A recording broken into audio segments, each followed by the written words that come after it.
Hi అండి. Welcome to my channel. ఈరోజు video వచ్చేసి కొంచెం హెవీ మోడల్‌లో ఉండే blouse back neck design cutting and stitching video అయితే అప్‌లోడ్ చేస్తున్నాను. వీడియోని ఎక్కడ కూడా స్కిప్ చేయకుండా చూడడానికి ట్రై చేయండి. దీనికి సంబంధించిన మెజర్‌మెంట్స్ అన్నీ కూడా నేను ఇక్కడ స్క్రీన్ మీద అయితే మెన్షన్ చేస్తున్నాను. ప్లెయిన్ సిల్క్ సారీ బ్లౌజ్‌ని ఈ విధంగా స్టిచ్చింగ్ చేస్తున్నాననమాట. కొంచెం ఫ్యాబ్రిక్ ఎక్కువగా ఉండి హెవీ మోడల్‌లో బ్లౌజ్‌ని స్టిచ్ చేసుకోవాలి అని అనుకున్నప్పుడు ఈ విధంగా అయితే ట్రై చేయండి. చాలా బావుంటుంది. ఇది మనకి షోల్డర్ వచ్చి 6 ఇంచెస్ తీసుకున్నాననమాట. డిజైన్ కొంచెం హెవీగా ఉండడం వల్ల షోల్డర్ కొంచెం వెడల్పుగానే ఉంటుంది. బ్లౌజ్ మాత్రం 32 సైజు. 34 సైజ్ అయినా సరే సేమ్ షోల్డర్ అయితే తీసుకోవాల్సి ఉంటుంది. ఎవరైనా మన ఛానల్‌ని ఫస్ట్ టైమ్ చూస్తుంటే గనక సబ్స్క్రైబ్ చేసుకోండి. అలాగే పక్కనే ఉన్న బెల్ బటన్‌ని క్లిక్ చేసి ఆల్ అనే ఆప్షన్‌ని క్లిక్ చేయండి. ఆల్ ఆప్షన్ క్లిక్ చేసిన వారికి మాత్రమే నోటిఫికేషన్ డైలీ నేను వీడియో అప్లోడ్ చేసిన వెంటనే నోటిఫికేషన్ వస్తుందనమాట. ఎవరికైనా నోటిఫికేషన్ రాకపోతే గనక ఒకసారి మన ఛానల్ అన్‌సబ్స్క్రైబ్ చేసి తిరిగి సబ్స్క్రైబ్ చేసుకోండి. ఇలా చేయటం వల్ల నేను డైలీ అప్‌లోడ్ చేసిన వీడియో నోటిఫికేషన్ అయితే మీకొస్తుంది. ఇక్కడ చూపిస్తున్న నెక్ డిజైన్ వచ్చేసి పాట్ నెక్ డిజైన్ అనమాట. పాట్ నెక్‌లోనే కొంచెం బ్రాడ్‌గా ఉన్న నెక్ డిజైను. నెక్ డీప్ అంత ఉండదు గానీ, నెక్ మాత్రం కొంచెం బ్రాడ్‌గా ఉంటుందనమాట. కొంచెం డీప్ పెంచుకోవాలని అనుకుంటే గనక మీరు బ్లౌజ్ సైజ్‌ని బట్టి డీప్ అయితే పెంచుకోవాల్సి ఉంటుంది నెక్ డీపు. ఇది పాట్ నెక్ డిజైన్ కదా! 2 లేయర్స్‌లో అయితే డిజైన్ వస్తుందనమాట. ఫస్ట్ లేయర్‌లో క్యాన్వాస్ పేపర్ వస్తుంది. మొత్తం బ్లౌజ్ అంతా స్టిచ్చింగ్ అయిపోయిన తర్వాత మీరు క్యాన్వాస్ పేపర్‌ని అయితే రిమూవ్ చేసేయాల్సి ఉంటుంది. చాలామంది ఇలానే ఉంచేయాలా అని చెప్పేసి అడుగుతున్నారు.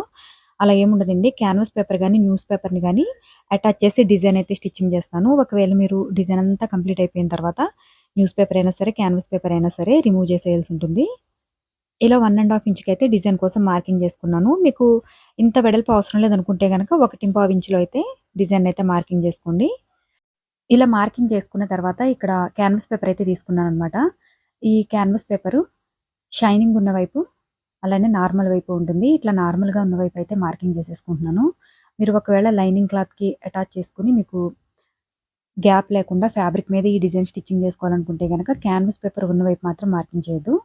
ఈ విధంగా మనం లైనింగ్ క్లాత్ మీద మార్కింగ్ చేసుకున్న దాన్ని క్యాన్వాస్ పేపర్ మీదకైతే మార్కింగ్ చేసేస్తున్నాను.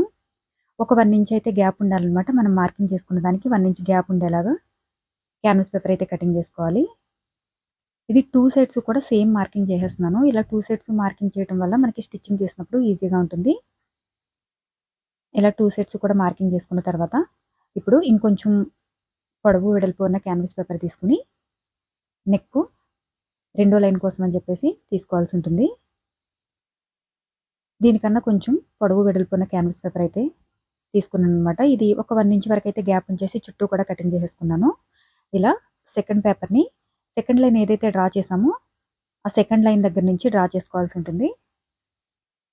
ఇలా సెకండ్ లైన్ నుంచి డ్రా చేసుకొని చుట్టూ కూడా ఈక్వల్‌గా రావాలన్నమాట. 2 మనకి నెక్ డిజైన్ ఎక్కడా కూడా అటు ఇటు పోకుండా ఈక్వల్‌గా వచ్చేలాగా చూసుకోవాలి. ఒక 1 ఇంచ్ అయితే ఎక్స్ట్రాగా మార్కింగ్ చేసుకొని ఇలా కటింగ్ చేసేసుకోవాలి.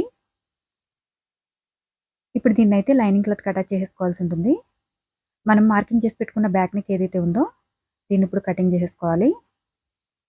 వీడియోని ఇంతవరకు లైక్ చేయకపోతే కనుక లైక్ చేయండి. అలానే ఎవరైనా ఫస్ట్ టైం చూస్తుంటే కనుక ఛానల్‌ని సబ్స్క్రైబ్ చేసుకోండి. వీడియోని స్కిప్ చేయకుండా చూడటం వల్ల మీకు వీడియో క్లియర్‌గా అర్థమవుతుందనమాట. ఒకవేళ కొంచెం స్పీడ్ కావాలనుకుంటే గనక వీడియోని స్పీడ్ చేసినా సరే మీరు ఇంకా కొంచెం త్వరగా కంప్లీట్ చేయగలుగుతారు. చాలామంది వాయిస్ ఓవర్ ఇస్తుంటే వీడియోని ఎక్కువసేపు చూడట్లేదు. అందుకే మాక్సిమం మ్యూజిక్‌నే పెట్టేస్తున్నాను. కొంతమంది వాయిస్ ఓవర్ ఇవ్వండి అని అడుగుతున్నారు. వీడియోని కంప్లీట్‌గా చూస్తే ఇలాంటి వీడియోలు మరిన్ని అప్లోడ్ చేయడానికి సపోర్ట్ చేసినట్టుగా ఉంటుంది. Already lining cloth, canvas paper stitch చేసి పెట్టుకున్నాం కదా! దీన్ని ఇప్పుడు మెయిన్ ఫ్యాబ్రిక్ మీద ఈ విధంగా మిడిల్‌లో మనకి నెక్ అటు ఇటు జరిగిపోకుండా మిడిల్‌లో ఉండడం కోసం అని చెప్పేసి ఒక స్టిచ్ అయితే వేసేసుకున్నాను. ఇప్పుడు నెక్ చుట్టూ కూడా స్క్రీన్‌లో చూపించిన విధంగా మనం లైన్ ఏదైతే మార్కింగ్ చేసుకున్నామో ఈ లైన్ మీదే స్టిచ్చింగ్ చేసేసుకోవచ్చు. బిగినర్స్ అయితే గనక ఇలా మిడిల్‌లో క్యాన్వాస్ పేపర్ కటింగ్ చేయకుండా డైరెక్ట్‌గా లైన్ మీద స్టిచ్చింగ్ చేస్తే మీకు నెక్ చాలా ఈజీగా తిరుగుతుంది. అలానే కొంచెం ఈజీగా స్టిచ్చింగ్ చేసుకోవడానికి కూడా ఉంటుంది. ఇప్పుడు నెక్ మిడిల్‌లో ఉన్న ఫ్యాబ్రిక్‌ని మొత్తం కటింగ్ చేసేసి నెక్ చుట్టూ చిన్నగా కటింగ్ చేయాలన్నమాట. ఈ విధంగా కటింగ్ చేయడం వల్ల ఏమవుతుందంటే మనకి ఫ్యాబ్రిక్‌ని అవతల వైపుకి ఫోల్డింగ్ చేస్తాం కదా! ఇలా ఫోల్డింగ్ చేసినప్పుడు ఫ్యాబ్రిక్ కొంచెం ఫ్రీగా మూవ్ అవుతుందన్నమాట. ఇప్పుడు నెక్ చుట్టూ కూడా ఒక స్టిచ్ వేసేసుకోండి. స్టిచ్చింగ్ వేయటం ఒకవేళ ఇష్టం లేకపోతే గనక మీరు ఒకసారి లైనింగ్ క్లాత్ వైపు ఐరన్ చేసుకుంటే గనక చాలా నీట్‌గా వస్తుందన్నమాట. నెక్ చుట్టూ కూడా నీట్‌గా వస్తుంది. ఇలా నెక్ చుట్టూ చివరికి వచ్చేలాగా స్టిచ్చింగ్ చేసుకోవాలి. డబుల్ కలర్ కాంబినేషన్‌లో ఈ డిజైన్‌ని స్టిచ్చింగ్ చేస్తే గనక నార్మల్‌గా గోల్డ్ అండ్ ఇలా 2 కలర్ కాంబినేషన్‌లో స్టిచ్చింగ్ చేస్తే గనక నడుము దగ్గర పైపింగ్ వేసేసుకోవచ్చు. అలానే ఈ నెక్ చుట్టూ కూడా ఒక పైపింగ్ చేసుకోవచ్చనమాట. నేనైతే ఇది మొత్తం కూడా సింగిల్ కలర్ ఫ్యాబ్రిక్ తోటే స్టిచ్చింగ్ చేస్తున్నాను. మొత్తం కంప్లీట్‌గా ప్లెయిన్ ఫ్యాబ్రిక్ అనమాట. మనకి సిల్క్ సారీ వస్తుంది కదా! ఈ సిల్క్ సారీలో డిజైన్ తోటే ఫ్యాబ్రిక్ తోటైతే స్టిచ్చింగ్ చేస్తున్నాను ఈ డిజైన్‌ని. ఈ డిజైన్‌కి 1 ½ మీటర్ వరకు ఫ్యాబ్రిక్ అయితే అవసరం అవుతుంది. నార్మల్‌గా సారీలో వచ్చిన బ్లౌజ్ పీస్ మనకి ఇంత హెవీ మోడల్‌లో బ్లౌజ్‌ని స్టిచ్చింగ్ చేయాలంటే మనకి సారీలో వచ్చిన బ్లౌజ్ పీస్ అయితే సరిపోదనమాట. మీరు సేమ్ సారీకి ఫ్యాబ్రిక్ కూడా విడిగా దొరుకుతుంది. 1 ½ మీటర్ గాని, 1.5 మీటర్ గాని తీసుకుంటే మీకు ఈజీగా సరిపోతుంది. హెవీ మోడల్‌గా ఏ బ్లౌజ్ స్టిచ్చింగ్ చేయాలనుకున్నా సరే మీరు డబుల్ కలర్ కాంబినేషన్‌లో గాని, లేదంటే ఫ్యాబ్రిక్‌ని విడిగా గాని తీసుకొని స్టిచ్చింగ్ చేసుకోవాల్సి ఉంటుంది. డిజైన్ కోసం 2 ఇంచెస్ ఫ్యాబ్రిక్ అయితే తీసుకున్నాను. మీరు ఒక 30 ఇంచ్ వరకు ఇక్కడ గ్యాప్ కనిపిస్తుంది కదా! ఈ గ్యాప్ కనిపించేలాగా స్టిచ్చింగ్ చేసుకోవాల్సి ఉంటుందనమాట. నెక్ చుట్టూ పట్టీ కోసం అని చెప్పేసి ఈ ఫ్యాబ్రిక్‌ని అయితే ఈ విధంగా స్టిచ్చింగ్ చేస్తున్నాను. ఎక్స్ట్రా ఉన్న ఫ్యాబ్రిక్‌ని కటింగ్ చేసేసి ఒకసారి ఈ ఫ్యాబ్రిక్‌ని అవతల వైపుకి ఫోల్డింగ్ చేసి ఐరన్ చేసుకోవాల్సి ఉంటుంది. సిల్క్ సారీ అయినా ఏదైనా సరే మనకి ఫ్యాబ్రిక్ ఐరన్ చేసుకుంటే డిజైన్ చాలా నీట్‌గా వస్తుంది. దీన్ని నేను మనం స్టిచ్చింగ్ చేసిన లైన్ ఉంటుంది కదా! ఈ లైన్ మిడిల్‌లోకి వచ్చేలాగా ఐరన్ చేశాననమాట. అలానే ఈ నెక్ చివరి డిజైన్ కోసం అని చెప్పేసి ఒక 3 ఇంచెస్ వెడల్పులో అయితే ఫ్యాబ్రిక్ తీసుకున్నాను. ఈ ఫ్యాబ్రిక్‌ని 1 ఇంచ్ నుంచి 1.5 ఇంచ్ వరకు మీకు డిజైన్ వెడల్పుగా కావాలి అని అనుకుంటే గనక 1.5 ఇంచ్ వరకు స్టిచ్చింగ్ చేసుకోండి. 1 ఇంచ్ ఫ్యాబ్రిక్ డిజైన్ సరిపోతుందని అనుకుంటే గనక 1 ఇంచ్‌లో స్టిచ్చింగ్ చేసుకోండి. ఎక్స్ట్రా ఉన్న ఫ్యాబ్రిక్‌ని కూడా రిమూవ్ చేసేసి దీన్ని కూడా సేమ్ అవతల వైపుకి ఫోల్డింగ్ చేసి లైన్ ఏదైతే ఉందో ఈ లైన్ మిడిల్‌లోకి వచ్చేలాగా ఐరన్ చేయాలన్నమాట. లైన్ చివరికొస్తే మనకి డిజైన్ అంతా నీట్‌గా కనిపించదు. అలా కాకుండా లైన్ మిడిల్‌లోకి వచ్చేలాగా ఐరన్ చేసుకోవాల్సి ఉంటుంది. ఇక్కడ నేను చూపిస్తాను ఐరన్ చేసిన తర్వాత ఏ విధంగా ఐరన్ చేశాననేది. డిజైన్ కొంచెం టైం తీసుకున్నా సరే హెవీ మోడల్‌లో డిజైన్‌ని స్టిచ్చింగ్ చేసుకోవాలని అనుకుంటే గనక ఈ డిజైన్‌ని కంపల్సరీగా ట్రై చేయండి.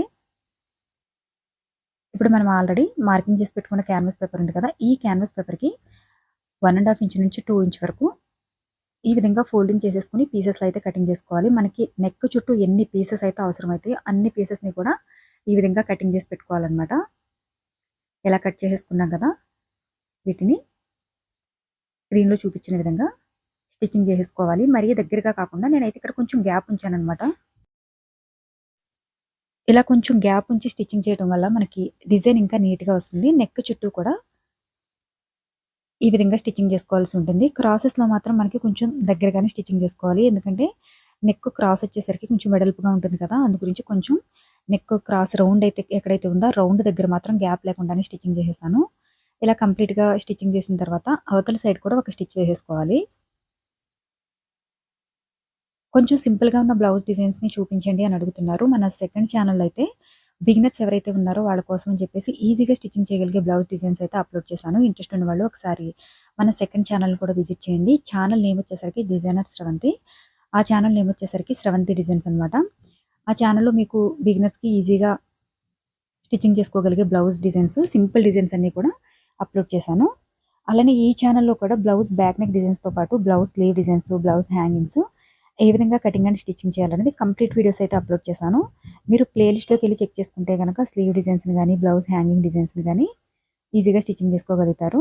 ఇక్కడొచ్చేసి 1 ఇంచ్ వెడల్పులో క్రాస్ పీస్ అయితే తీసుకున్నాను. క్రాస్‌గా కటింగ్ చేసిన పీస్ తీసుకొని స్క్రీన్‌లో చూపించిన విధంగా ఫోల్డింగ్ చేయాలి.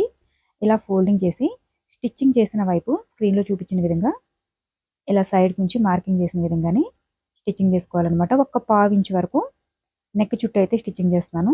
మనకి ఎక్కడ కూడా పైపింగ్ ఎక్కువ తక్కువ వచ్చి రాకుండా జాగ్రత్తగా స్టిచ్చింగ్ ఈక్వల్‌గా వచ్చేలాగా చూసి నెక్ చుట్టూ కూడా ఒకే విధంగా స్టిచ్చింగ్ చేసుకోవాల్సి ఉంటుంది. ఇలా స్టిచ్ చేసిన తర్వాత ఒకవేళ ఈ క్రాస్ పీసు ఫోల్డింగ్ తిరగట్లేదు అని అనుకుంటే గనక నెక్ చుట్టూ కూడా చిన్నగా కటింగ్ చేసుకోండి. ఇలా కటింగ్ చేయడం వల్ల మనకి ఫ్యాబ్రిక్‌ని అవతల వైపుకి ఫోల్డింగ్ చేసినప్పుడు స్టిచ్చింగ్ ఈజీ అవుతుందన్నమాట. ఇంతవరకు వీడియోని లైక్ చేయకపోతే లైక్ చేయండి. అలానే కామెంట్ సెక్షన్‌లో కామెంట్ చేయడం మర్చిపోకండి. మీకు డిజైన్ గురించి ఏమైనా డౌట్స్ ఉన్నా, లేదంటే వీడియో ఏ టైప్ ఆఫ్ వీడియోలు కావాలి అని అన్నది కూడా కామెంట్ సెక్షన్‌లో కామెంట్ చేయండి. మన ఛానల్‌ని ఎన్ని ఇయర్స్‌గా ఫాలో అవుతున్నారన్నది కూడా ఏదో ఒకటి కామెంట్ చేయడం అయితే మర్చిపోకండి. ఇక్కడైతే డోరీ థ్రెడ్ తీసుకున్నాననమాట. ఈ డోరీ థ్రెడ్ మనకి నెక్ చుట్టూ డిజైన్ కోసం ఎంతైతే సరిపోతుందో ఒక 2 మీటర్స్ పొడవులో ఉన్న డోరీ థ్రెడ్ అయితే రెడీ చేసి పెట్టుకున్నాను నేను. ఇలా రౌండ్‌గా ఒక మీడియం సైజ్ గాని, లేదంటే బిగ్ సైజ్‌లో ఉన్న బీడ్స్ కానీ పట్టేలాగా రౌండ్‌గా నెక్ చుట్టూ స్టిచ్ చేసుకోవాలి. నేనొచ్చేసి ఇక్కడ కొంచెం మీడియం సైజులో ఉన్న బీడ్స్ అయితే తీసుకున్నాననమాట. మరీ పెద్ద సైజ్ కాదు. ఒకవేళ సైజ్ పెద్ద బీడ్స్ స్టిచ్చింగ్ చేసుకోవాలని అనుకుంటే గనక మీరు ఈ రౌండ్ ఏదైతే ఉందో దాన్ని ఇంకొంచెం పెద్దగా స్టిచ్చింగ్ చేసుకుంటే మీకు కొంచెం పెద్ద సైజు బీడ్స్‌ని స్టిచ్చింగ్ చేసుకోవచ్చు. ఇంకా చిన్న సైజులో బీడ్స్‌ని స్టిచ్చింగ్ చేయాలంటే ఇంకొంచెం చిన్నగా అయితే ఈ రౌండ్స్ అయితే స్టిచ్చింగ్ చేసుకోవాల్సి ఉంటుంది. ఇది కంప్లీట్‌గా సిల్క్ ఫ్యాబ్రిక్ తోటి స్టిచ్చింగ్ చేశాను. మనకి సిల్క్ ఫ్యాబ్రిక్‌లో కూడా ఇంత హెవీగా బ్లౌజ్ డిజైన్‌ని స్టిచ్చింగ్ చేసుకోవచ్చు. ఒకవేళ సిల్క్ ఫ్యాబ్రిక్ కష్టం అని అనుకుంటే గనక మీరు ఈ డిజైన్‌ని రా సిల్క్ మీద ట్రై చేసినా సరే చాలా నీట్‌గా వస్తుంది. ఇలా కంప్లీట్‌గా నెక్ చుట్టూ కూడా ఈ క్రాసెస్ అన్నీ కూడా స్టిచ్చింగ్ చేసేసిన తర్వాత ఇప్పుడు ఆల్రెడీ స్టిచ్ చేసి పెట్టుకున్న బ్యాక్ పార్ట్ ఏదైతే ఉందో దాన్ని ఈ డిజైన్ పార్ట్‌కైతే స్టిచ్ చేసేయాలి. ఎప్పుడైనా సరే ఇలా మిడిల్‌లో నుంచి స్టిచ్చింగ్ చేయడం వల్ల మనకి షోల్డర్ దగ్గర ఫ్యాబ్రిక్ ఎక్కువ తక్కువ రాకుండా ఉంటుందన్నమాట. ఈ విధంగా ఈక్వల్‌గా వస్తుంది. అలా కాకుండా షోల్డర్ చివరి నుంచి గనక చేస్తే స్టిచ్చింగ్ మనకి ఒకవైపు అయితే ఫ్యాబ్రిక్ కొంచెం ఎక్కువ వచ్చేసినట్టుగా అనిపిస్తుందన్నమాట. అందుకే మిడిల్ నుంచి స్టిచ్చింగ్ చేశాను. ఇలా మెయిన్ ఫ్యాబ్రిక్‌ని డిజైన్ పార్ట్‌ని కూడా స్టిచ్ చేసేసిన తర్వాత డాట్స్ అయితే వేస్తున్నానన్నమాట. ఈ డాట్స్ కోసం మీరు ఒక 4 ఇంచెస్ కానీ 3.5 ఇంచెస్ కానీ పొడవులో అయితే డాట్స్ వేసుకోవచ్చు. ఒక 1 ఇంచ్ వెడల్పులో అయితే ఉండాలి. ఇలా 2 సైడ్స్ కూడా డాట్స్ వేసేసిన తర్వాత ఈ నెక్ చుట్టూ డిజైన్ కోసం అని చెప్పేసి 3.5 ఇంచు పొడవులో అయితే ఈ విధంగా పీసెస్ అన్నీ కూడా కటింగ్ చేసుకున్నాను. మనకి నెక్ చుట్టూ డిజైన్‌కి ఎన్ని పీసెస్ అయితే అవసరమైతే అన్ని పీసెస్‌ని కూడా స్క్రీన్‌లో చూపించినట్టుగా ఈ విధంగా థ్రెడ్ తోటైతే ఫోల్డింగ్ చేసేసుకోవాలి. ఇలా కంప్లీట్‌గా అన్నీ కూడా ఫోల్డ్ చేసిన తర్వాత స్క్రీన్‌లో చూపించిన విధంగా స్టిచ్ చేసుకోవాల్సి ఉంటుందన్నమాట. డిజైన్ హెవీగా ఉన్నా సరే మనకి కొంచెం లుక్ అయితే చాలా బ్యూటిఫుల్‌గా ఉంటుంది. ఎవరైనా హెవీగా ఫంక్షన్స్‌కి, పార్టీస్‌కి కొంచెం హెవీ మోడల్ బ్లౌజ్ డిజైన్‌ని స్టిచ్ చేసుకోవాలనుకుంటే ఈ డిజైన్ అయితే స్టిచ్ చేసుకోండి.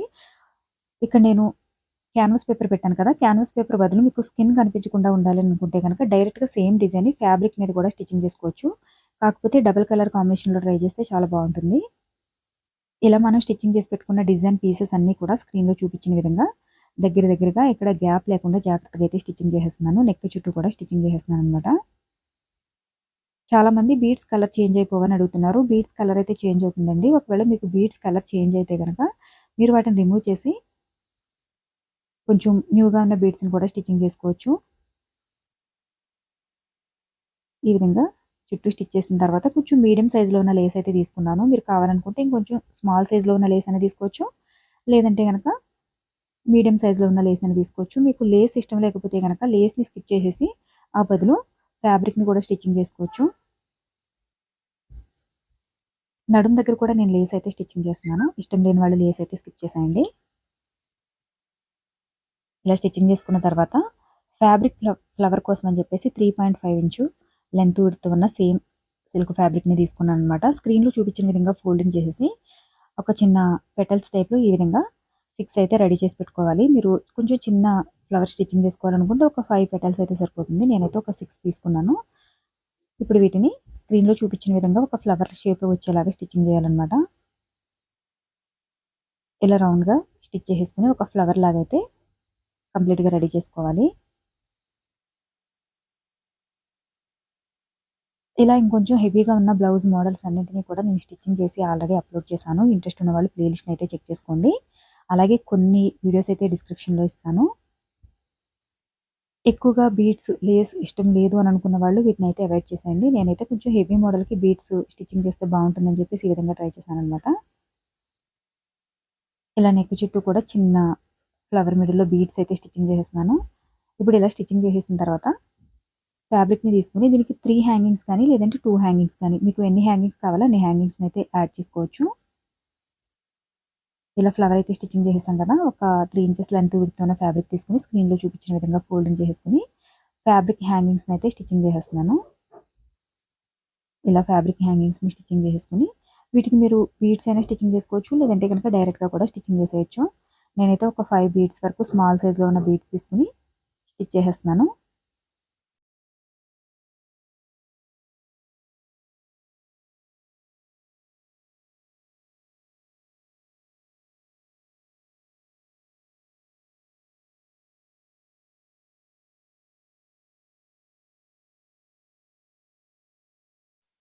ఈ ఫ్యాబ్రిక్ ఫ్లవర్‌ని స్క్రీన్‌లో చూపించిన విధంగా స్టిచ్చింగ్ చేసేసుకొని ఇప్పుడు బీడ్స్ అయితే స్టిచ్ చేసుకోవాల్సి ఉంటుందన్నమాట. డిజైన్ స్టార్టింగ్‌లో అయితే మీడియం సైజ్‌లో ఉన్న బీడ్స్ అయితే తీసుకున్నాను. డిజైన్ చివరి మాత్రం కొంచెం స్మాల్ సైజ్ కాకుండా మీడియం సైజ్‌లో ఉన్న బీడ్స్ అవి కూడా వీటికన్నా కొంచెం చిన్నవి. కంప్లీట్‌గా వీడియో స్టిచ్ చేసిన తర్వాత లుక్ ఇది.